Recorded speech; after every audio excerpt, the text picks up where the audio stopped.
হরে কৃষ্ণ। শ্রীমদ্ভগবতের একাদশ স্কন্ধের দ্বিতীয় অধ্যায় নিমি মহারাজের সঙ্গে নবযোগেন্দ্রের সাক্ষাৎ শ্রবণ করুন। শ্রী সুখদেব গোস্বামী বললেন, হে কুরুশ্রেষ্ঠ মহারাজ পরীক্ষিত, ভগবান শ্রীকৃষ্ণের দর্শন লাভের লালসা নিয়ে শ্রী নারদমুনি নিরন্তর শ্রী গোবিন্দের বাহু দ্বারা সুরক্ষিত তারকাপুরীতে বাস করতেন। হে রাজন, জড়জগতে জীবনের প্রতি পদক্ষেপেই বদ্ধ জীবগণ মৃত্যুর সম্মুখীন হচ্ছে। তাই মহান মুক্ত প্রাণ শুদ্ধাত্মা ব্যক্তিদেরও উপাস্য ভগবান শ্রী মুকুন্দের পদারবিন্দে কোন প্রাণী আরাধনা না করে থাকতে পারে? এক সময় দেবর্ষি নারদ বসুদেবের বাড়িতে এসেছিলেন। শ্রী নারদ মুনিকে যথাযথভাবে শ্রদ্ধা অর্চন জানিয়ে তাকে সুখে উপবেশন করিয়ে বিনীতভাবে প্রণাম নিবেদনের পর বসুদেব তাকে জিজ্ঞাসা করেছিলেন। শ্রী বসুদেব বললেন, হে প্রভু, সন্তানদের কাছে পিতার পরিদর্শনের মতো আপনার এই পরিদর্শন সকল জীবের কল্যাণের নিমিত্ত। ভগবান উত্তম শ্লোকের মার্গগামী উত্তম ভক্তগণের সঙ্গে মহাকৃপণকেও আপনি বিশেষ রূপে সহায়তা প্রদান করেন।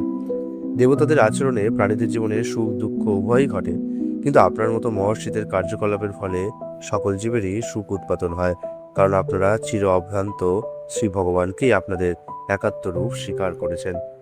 মানুষ যেভাবে দেবতাদের আরাধনা করে, দেবতারাও সেইভাবে অনুরূপ ফল প্রদান করে থাকেন। মানুষের ছায়ার মতোই দেবতাও কর্মের তারতম্য অনুসারে কৃপা করেন, কিন্তু সাধুগণ বাস্তবিকই সকল ক্ষেত্রেই পতিত দীনজনের প্রতি সর্বদাই কৃপাময় থাকেন। হে ব্রাহ্মণ, যদিও শুধুমাত্র আপনাকে দর্শন করে আমি কৃতার্থ হয়েছি, তা সত্ত্বেও পরম পুরুষোত্তম শ্রী ভগবানের পৃথিবীদানের উদ্দেশ্যে যে সকল কর্তব্যকর্ম আছে সেইগুলি সম্পর্কে আপনার কাছ থেকে আমি শ্রবণ করতে ইচ্ছা করি। যে কোনো মর্তজীব শ্রদ্ধা বিশ্বাস সহকারে ওই সকল বিষয়ে শ্রবণ করলে সকল প্রকার ভয় হতে পরিত্রাণ লাভ করে। এই পৃথিবীতে আমার বিগত এক জন্মে আমি পরমেশ্বর ভগবান শ্রী অনন্তদেবের আরাধনা করেছিলাম, কারণ তিনি একমাত্র মুক্তি প্রদান করতে পারেন। তবে যেহেতু আমি একটি সন্তান লাভের আকাঙ্ক্ষা করেছিলাম, তাই মুক্তি লাভের জন্য তাকে আরাধনা করতে পারিনি। ওইভাবে শ্রী ভগবানের মায়ায় আমি বিভ্রান্ত হয়েছিলাম।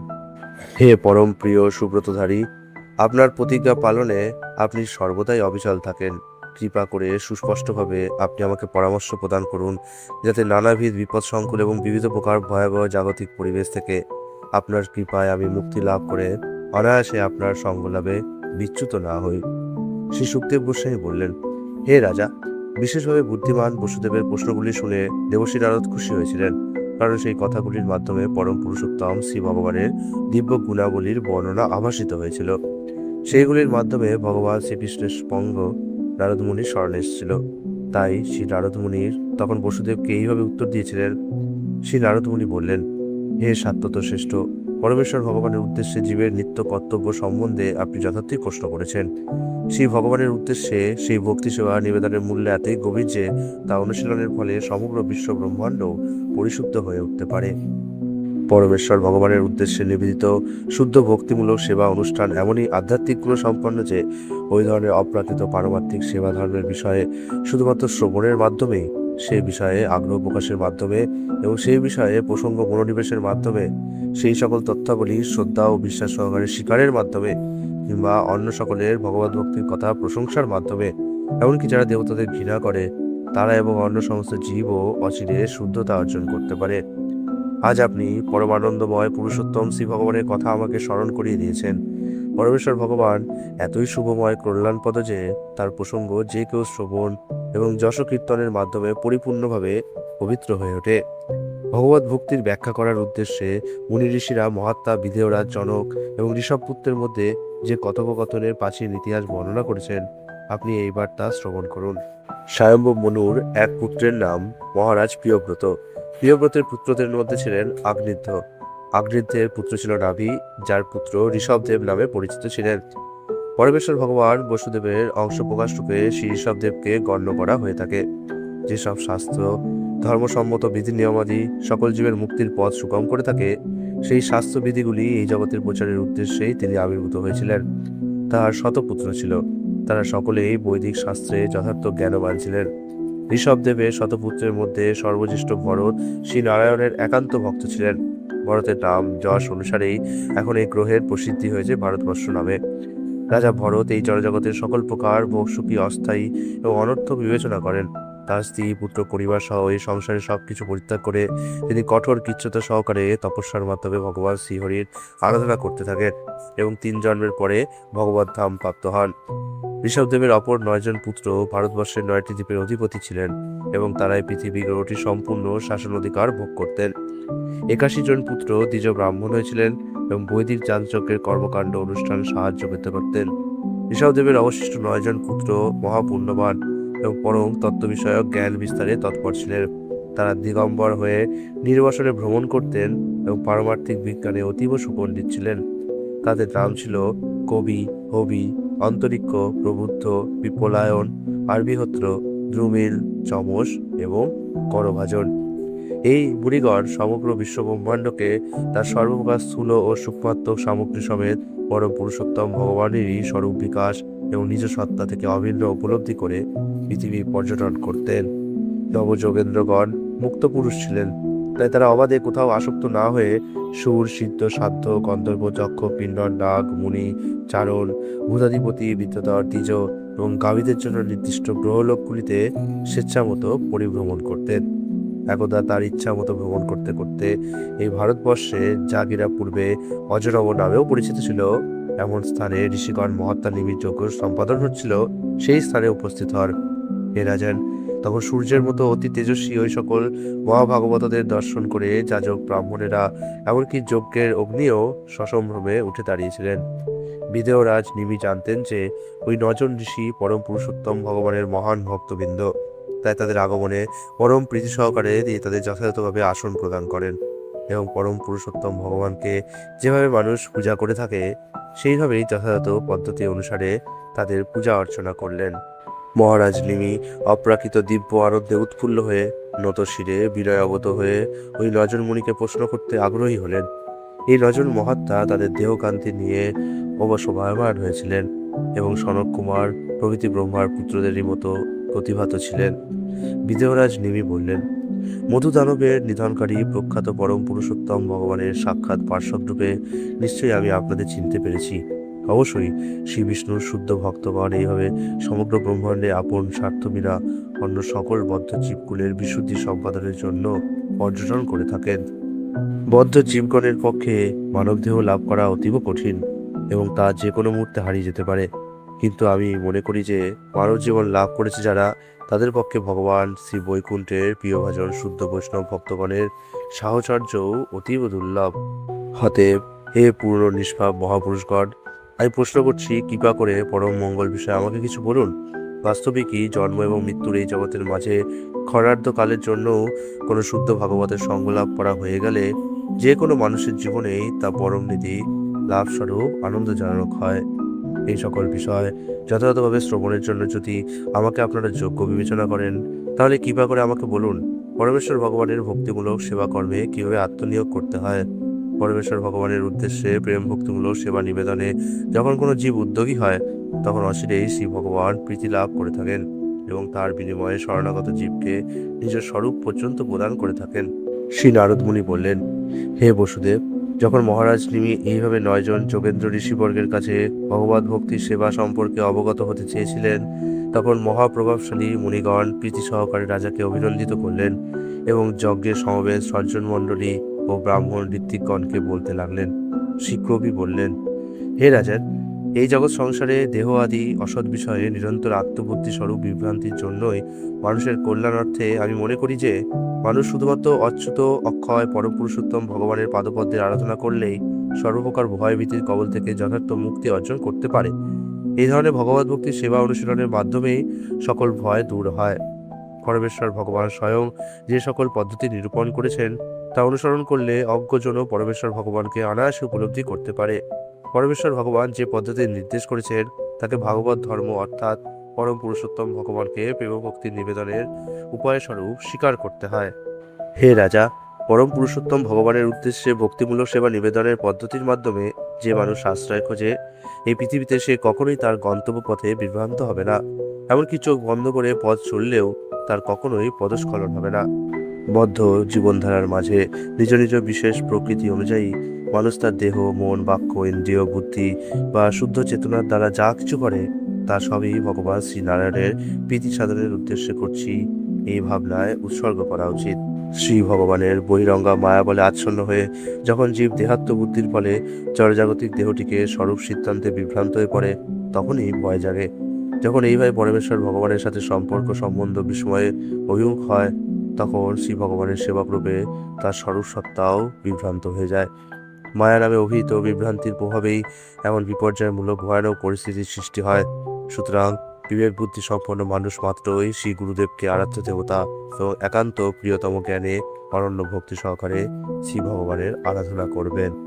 জড়জাগতিক পৃথিবীতে দ্বৈতভাব যদিও শেষ পর্যন্ত থাকে না, তা সত্ত্বেও বদ্ধজীব তার নিজের সংকীর্ণ বুদ্ধিবৃত্তির প্রভাবে সেই দ্বৈত সত্তাকেই প্রাকৃত সত্য বলে মনে করে।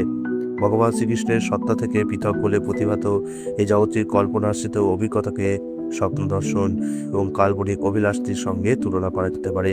বদ্ধজীব যখন রাত্রে কোনো অবাঞ্ছিত কিংবা ভয়ঙ্কর স্বপ্ন দেখতে থাকে, কিংবা যখন সে দিবাস্বপ্ন স্বপ্ন দেখতে থাকে যে কোনো বিষয়টি সে পেতে চায় অথবা বর্জন করতে চায়, তখন সে এমন একটি বাস্তবতা সৃষ্টি করতে থাকে যেটি তার নিজের কল্পনার বাইরে, একেবারেই অস্তিত্বহীন। মনের প্রবণতাই এমন যে ইন্দ্রিয় পরিতৃপ্তির অনুকূলে নানা বিষয় গ্রহণ কিংবা বর্জনের চিন্তা চলতে থাকে।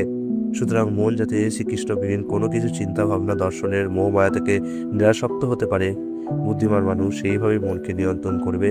এবং যখন মন এইভাবে নিয়ন্ত্রিত হয়, তখন মানুষ যথার্থ ভয়শূন্যতার আনন্দ আস্বাদন করতে পারে।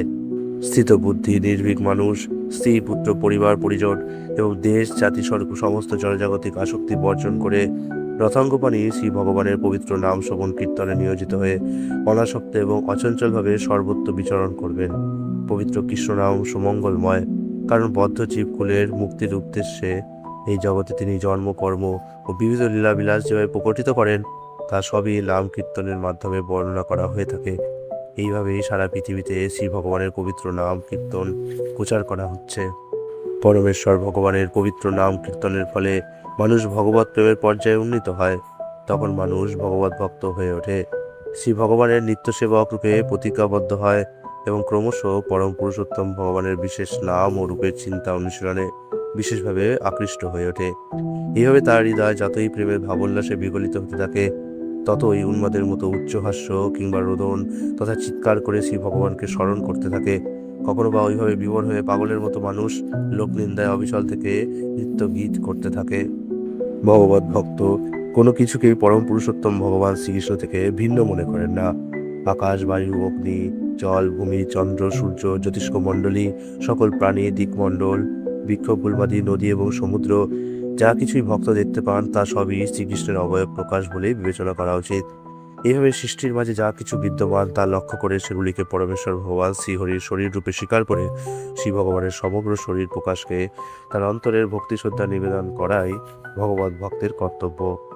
ভোজনকারী মানুষের প্রত্যেক গ্রাসের সঙ্গে যেমন তুষ্টি উদারপূরণ এবং ক্ষুধা নিবৃত্তি একই সাথে সমাধান হতে থাকে, তেমনি পরম পুরুষোত্তম ভগবানের শরণাগত মানুষও ভগবত ভজনার সময়ে একই সঙ্গে প্রেম লক্ষণযুক্ত ভক্তি প্রেমাস্পদ ভগবানের স্বরূপ উপলব্ধির স্ফূর্তি এবং অন্যান্য নিকৃষ্ট বিষয় আদি থেকে বৈরাগ্যের ভাব উপলব্ধি হতে থাকে।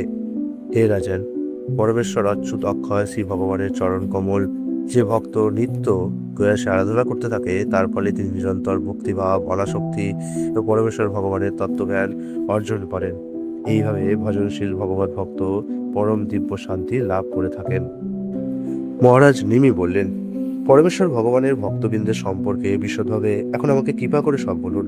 কিভাবে আমি উত্তম ভক্ত মধ্যম ভক্ত এবং কনিষ্ঠ ভক্তবৃন্দের মধ্যে পার্থক্য নির্ণয় করতে পারি, সেই সকল স্বাভাবিক লক্ষণাদি বিষয়ে আমাকে বলুন।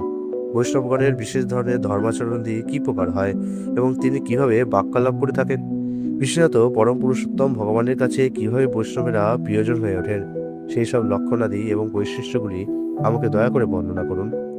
শ্রী হবিমুনি বললেন, অতি উত্তম শ্রেণীর ভক্ত সকল বস্তুর মধ্যেই সকল আত্মার পরমাত্মা স্বরূপ পরম পুরুষোত্তম ভগবান শ্রীকৃষ্ণের অবস্থান দর্শন করতে পারেন।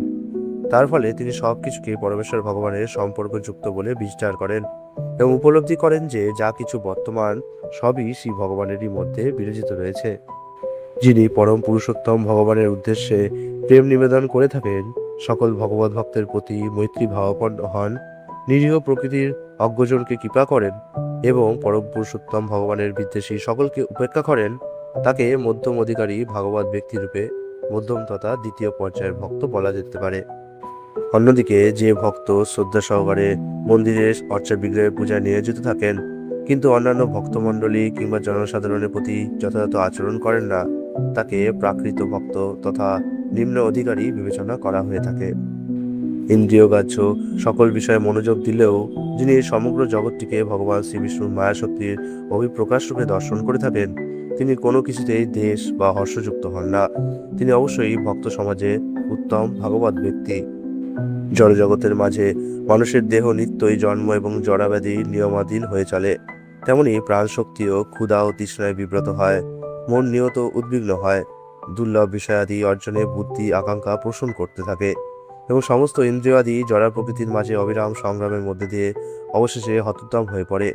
যে মানুষ জড়জাগতিক অস্তিত্বের অনিবার্য দুঃখ কষ্টে বিভ্রান্ত না হয় এবং শুধুমাত্র পরম পুরুষোত্তম ভগবানের শ্রীচরণ কমল স্মরণের মাধ্যমে ওই সব কিছু থেকে নিষ্ক্রিয় থাকে, তাকেই ভগবত প্রধান অর্থাৎ শ্রেষ্ঠ ভগবত ভক্ত বলে মান্য করা উচিত।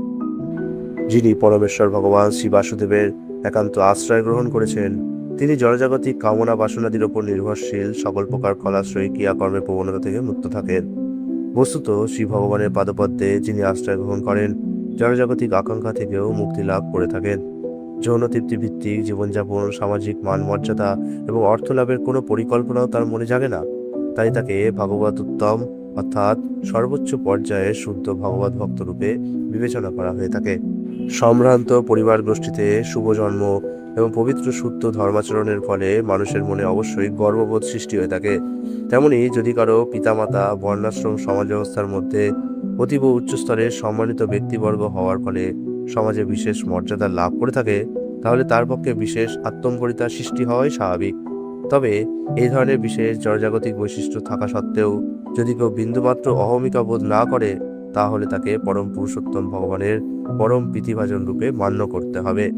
যে সমস্ত স্বার্থ চিন্তার মাধ্যমে মানুষ মনে করে এটা আমার সম্পত্তি আর ওটা তার, সেই সমস্ত ভাবনা যখন কোনো ভগবত ভক্ত বর্জন করেন এবং যখন তিনি তার নিজের পার্থিব দেহটির সুখ স্বাচ্ছন্দ্য আনন্দ বিধানের ব্যাপারে আর আগ্রহী হন না কিংবা অন্যেরও অস্বাচ্ছন্দ্যের বিষয়ে বিমুখ থাকেন না, তখন তিনি পরিপূর্ণ শান্তিময় এবং সুখময় হয়ে ওঠেন।